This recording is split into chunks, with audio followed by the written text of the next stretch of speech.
Ele veio para nos auxiliar no entendimento das nossas provações. Ele não veio para tirar a aprovação de ninguém.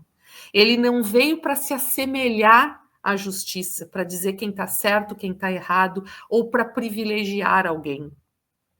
Outra dúvida muito comum das pessoas que chegam no espiritismo pela primeira vez ou estão iniciando, né, a sua trajetória, seja dentro dos estudos ou seja frequentando uma casa espírita, né? É quando olham lá, começam a admirar alguém que faz palestra no centro espírita ou um facilitador do grupo de estudos, né? Começa a admirar aquela pessoa, né? Começa a se inspirar naquela pessoa e ver aquela pessoa passando por um sofrimento muito grande, né?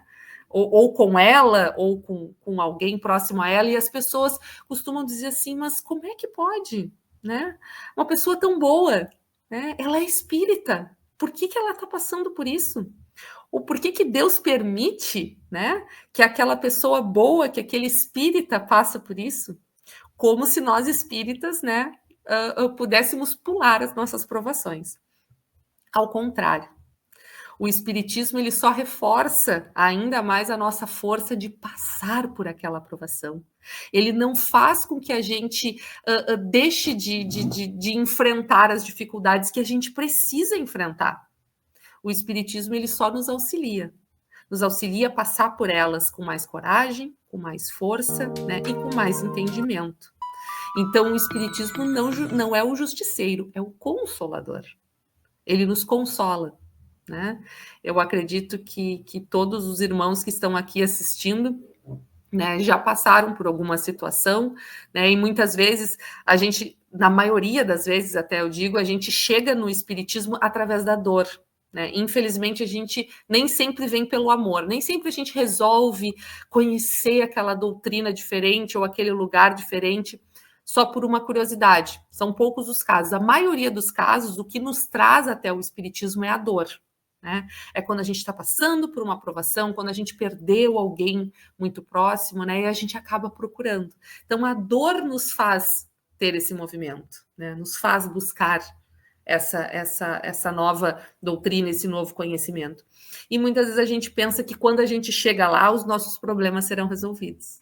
Né? Bom, então a partir de agora eu vou estudar o espiritismo, eu vou seguir a doutrina e eu não vou mais sofrer. Né? Quem dera que fosse assim, meus irmãos, mas não é. A gente, a partir do momento que a gente entende, a gente reforça a nossa fé. A gente se torna mais forte, né, para seguir a nossa caminhada. Mas as pedras do caminho vão seguir lá, porque são elas que vão fazer com que eu me torne uma pessoa melhor. São elas que vão fazer com que a minha evolução individual atinja aquele patamar que eu vim para cumprir.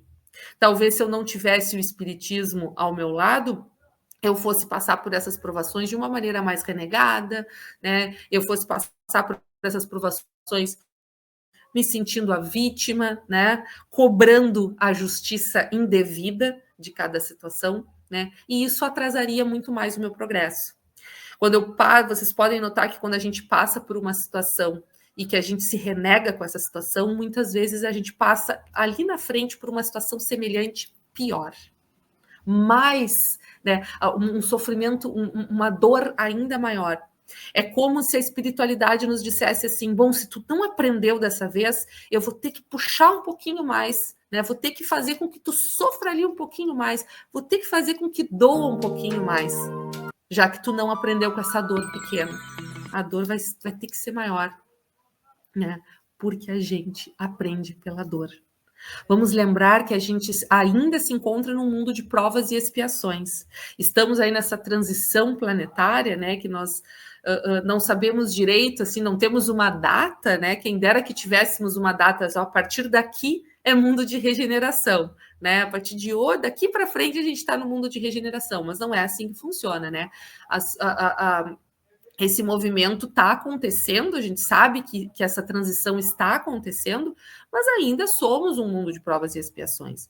Então, se somos um mundo de provas e expiações, é porque somos imperfeitos. Eu sou imperfeita, o meu irmão é imperfeito, aquele que eu julgo que me faz mal é imperfeito. né? Então, assim, eu não posso cobrar a perfeição do meu irmão. Não posso, ele não é perfeito, assim como eu não sou. Né? A gente precisa se lembrar disso. E se eu não sou perfeita, e se eu vim buscando a melhora, e se eu ainda preciso encarnar em um mundo de provas e expiações, é porque eu vou passar por provas e expiações. É porque eu vou passar por problemas no meu caminho, né? Se eu não precisasse de nada disso, não seria aqui que eu estaria reencarnada. Então, seguindo a nossa fala sobre justiça, né? A gente precisa saber fazer essa distinção de justiça humana e justiça divina. Se nós estamos em um mundo de provas e expiações, se nós somos seres imperfeitos, né? A nossa justiça também é imperfeita. A justiça humana, ela é feita por homens. São os homens que escrevem as leis, né? São os homens que executam as leis. São os homens que julgam essas leis. E todos são imperfeitos. Da mesma forma, como a gente fala do centro espírita, né? Que quando acontece algo errado dentro do centro espírita, a gente precisa lembrar que isso não tem nada a ver com a doutrina. A doutrina espírita é perfeita. Nós espíritas somos imperfeitos. Então, podem acontecer problemas dentro da casa espírita, sim. Podem acontecer coisas erradas dentro da casa espírita, sim. Mas isso em nada diminui a doutrina. Isso só mostra que ela ali está sendo praticada por homens imperfeitos.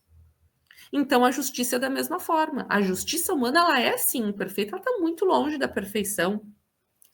Mas a gente sabe que a justiça, ela vai se modificando com o tempo, né? O que nós temos de leis hoje não são as mesmas leis, né? De 200, 300 anos atrás. Conforme a sociedade evolui, a justiça humana também evolui.